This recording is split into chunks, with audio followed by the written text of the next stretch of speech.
한 업체에서 제가 공장을 알아보고 있다는 얘기를 듣고 자기 공장에 들어와서 좀 있어도 된다는 얘기를 해가지고 저도 이제 공장 알아보는 게 쉽지 않아가지고 그 사람 공장을 갔다가 들어가게 됐는데 고만고만한 회사를 갖다가 상대로 해가지고 이렇게 사기를 치는 것 같았습니다. 그래서 지금 후회되는 건 부동산을 끼고락도 했었으면은 이런 사고가 없었을 텐데 개인적으로 그렇게 하다 보니까 좀 사고가 있지 않았을까 생각을 하고 압박이 들어왔는데 용인에 있는 아파트가 경매 나가게 됐고 들어와 있는 공장도 경매 나가게 됐고 그러다 보니까 제 설비를 팔아가지고 빚을 갚아야 되는 그런 상황이 오게 되다 보니까 그때 우울증까지 오는 상황이 됐죠. 포기는 절대 하지 말고 내가 현재로서 안 되면 2배를 하든 3배를 하든 간에 도전을 하면 된다고 생각을 하고 있습니다.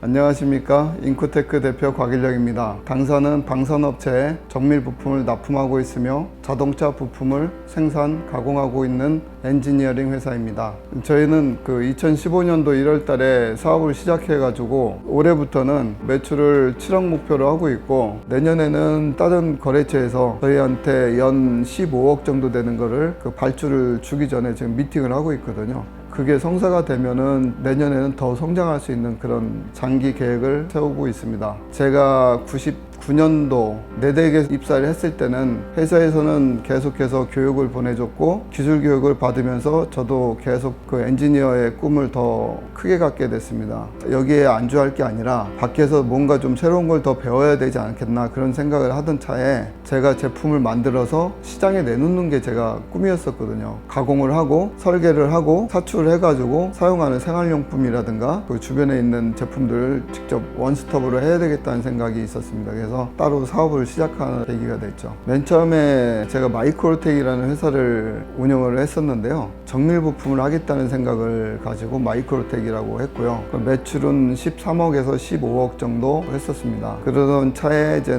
공장을 이전하는 데서 매입하는 과정에서 계약금하고 중도금이 건물주한테 좀 사기를 당하면서 그때부터 많이 어려워지기 시작했죠. 그러면서 거래처에 대한 대금을 좀 밀려서 주고 세금도 밀리고 그런 과정이 있다 보니까 점점 더 어려워지게 됐고 그런 과정을 갖다가 최종적으로 견디지 못하다 보니까 폐업을 하게 됐습니다. 그 얘기하면 마이크로텍에서 설비라든가 다 매각을 하고 어려울 때 운영을 좀 근근히 하고 있었는데 NIB라는 데서 저한테 이제는 특수 소재 인코넬을 좀 가공을 해야 되는데 기술자가 없다. 곽 사장이 와서 좀 도와줬으면 좋겠다 해가지고 제가 도와줘야 되겠다는 생각이 들었습니다. 근데 그쪽에서 가공을 해주고 다 했는데 제가 실수한 거는 계약을 안 했다는 거죠. 그 NIB 사장은 외주 단가를 적용해가지고 저한테 대금을 지불하겠다고 했는데 거기가 폐업할 때까지 저한테 단가를 갖다가 정확하게 알려준 건 없었어요. 대금을 제가 한 2억 정도 못 받게 됐습니다. 얼마나 억울했겠어요. 진짜 힘들었거든요. 2번의 어떤 어려움을 겪고 나니까 지금은 이제 내가 어떻게 해야 되겠다는 방향성이 좀 생겼고요. 인코넬 제품이 터보 엔진에 들어가는 부품이었었는데 가공 엔지니어가 없다 보니까 경쟁할 때가 극히 드물었어요. 제가 그쪽으로 활로를 더 찾으려고 인코테크로 그 회사명을 만들게 됐어요. 제가 제기할 수 있던 것도 전주에 와가지고 인코테크를 운영하면서 전주 금속가공 소공인센터라는 게 생겼어요. 그래서 제가 거기 회원으로 등록을 하고 여러 가지 연구회 활동도 하고 제품 개발도 하고 그 과정에서 또 소공인센터에서는 또 환경 지원 사업을 갖다가 저희 업체한테 지원을 해주고 그래서 저희는 설비 수리라든가 좀 쾌적한 환경을 만들기 위해서 이제 작업 환경 개선을 많이 했습니다. 도움이 많이 됐죠. 직원들이 이직을 안 하고 계속 근무할 수 있는 여건을 마련한 그 토대가 된 것 같아요. 그러면서 센터에서는 이제 100년 소공이 작년에 모집을 하니 정부에서 모집을 하니 자격이 충분히 될 것 같다. 신청서를 넣자고 해가지고 신청서를 넣게 됐어요. 그래서 벤처기업부에서 추진하는 100년 소공인에 저희가 선정이 됐죠. 도움을 주신 분들이 상당히 많았다는 걸 또 새로 깨달았어요. 가장 소중한 게 또한 사람이더라고요.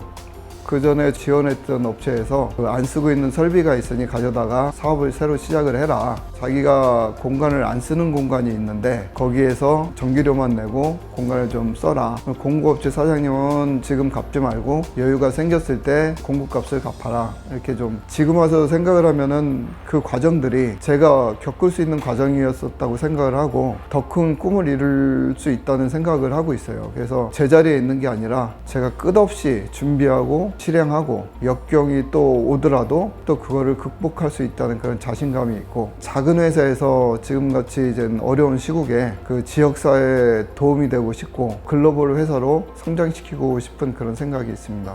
사업하면서 가장 중요한 것은 사람이라고 생각을 합니다. 건강을 잃으면 다 잃는다고 하듯이 사람을 잃어도 모든 것을 다 잃는다고 생각을 하고 있어요. 제가 제기할 수 있던 것도 주변 사람들한테 신뢰를 잃지 않았고, 만약에 신뢰를 잃더라도 그거를 회복할 수 있는 그런 여지를 남겨두고 신뢰를 회복을 해야지 성공할 수 있는 그런 길이 나한테 보이지 않을까, 이렇게 생각을 합니다.